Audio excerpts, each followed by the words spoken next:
मोतिहारी बिहार से।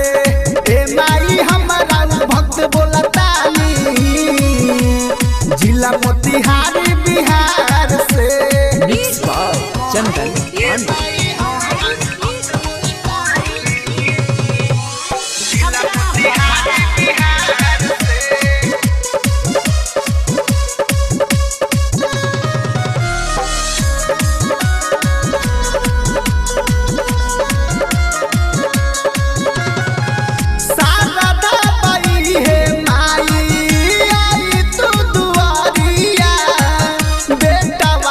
अपना तनी फेर तू नजरिया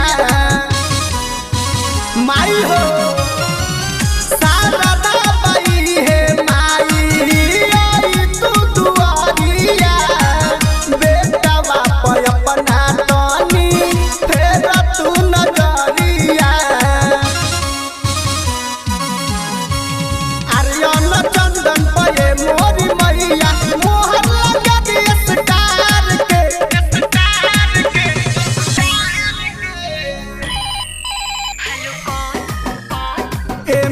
हमारा भक्त बोलतानी जिला चंपारण बिहार से। ए माई हमारा भक्त बोलतानी जिला मोतिहारी बिहार से। बुझली चंदन पांडे।